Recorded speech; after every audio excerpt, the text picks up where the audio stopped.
Toynado! That's right, people. We're back! Woo!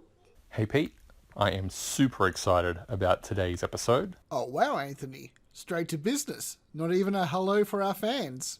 All right, continue. We are looking at She-Ra from the She-Ra and the Princess of Power toy line.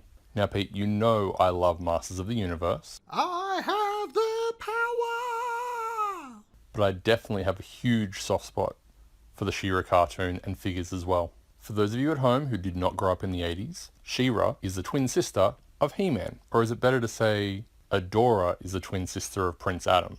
Either way, she's royalty, baby, and she was kidnapped as a child. And of course, cartoons being cartoons, they just pretended they only had one kid. King Randor and Queen Marlena, what were you thinking? At least it's not as bad as the Star Wars whole brother and sister thing. Whew. That can scar a child. Anyway, part of my soft spot for She-Ra comes from a VHS I got one Christmas. Wait, our young demographic might not know what that is. Quick, let me draw it.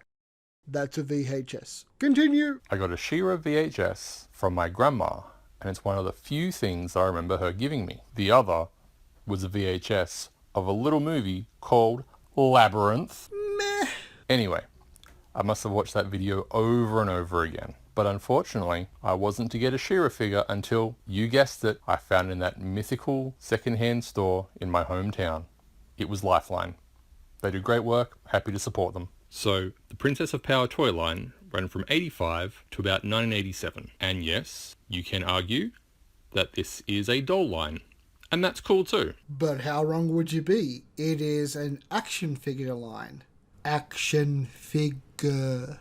Now, as you can see on She-Ra here, she has long hair, and she also has clothes made of material, which isn't uncommon for the Master of the Universe line either. Each of the Princess of Power figures in this collection also had a jewel on their chest. She-Ra is no different. She-Ra also came with accessories. Unfortunately, I don't have all the accessories here to show you. She had what we will loosely call a helmet that fit over her face. She has a shield. She has a sword with a little gem in it. And originally she would have come with a comb so you could comb and style her hair. As for articulation, boy howdy is it very similar to Master of the Universe. Her head could move from side to side. Her arms could rotate all the way around at the shoulder joint. Her legs would move backwards and forwards. And she also had the Thunder Punch action that the Master of the Universe figures had. Now Pete, I'm pretty excited about this part, because I think this is probably the first time I've got to show off the packaging of one of our figures.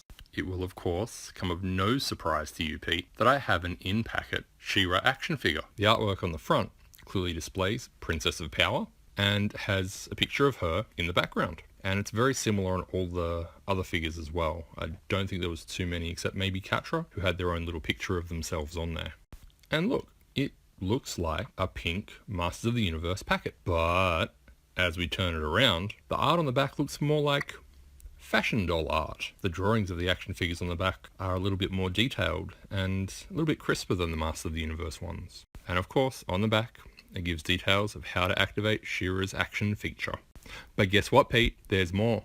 Do you remember how the Masters of the Universe had their own little mini-comic? So did She-Ra. In fact, the issue that comes with She-Ra is called The Story of She-Ra, which is a very rough retelling of The Secret of the Sword. Perhaps rough isn't the right word. More of a different retelling. Pete, cue the lights and the transition sequence.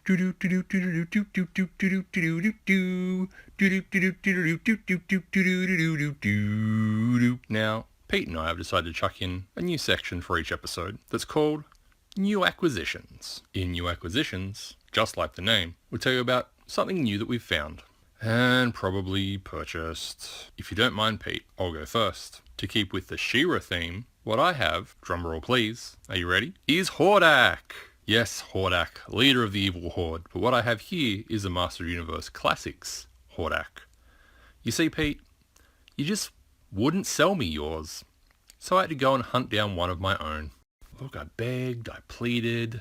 I was quite stoked to find this. I found it on Marketplace, which was really cool, and I got a really good deal on it, and it comes with all its accessories, so check that out. That is really cool, and it's up on my shelf.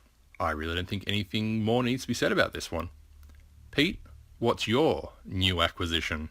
I don't have one, but I guarantee I'll have one next time. Thank you for watching today's episode of Toynado.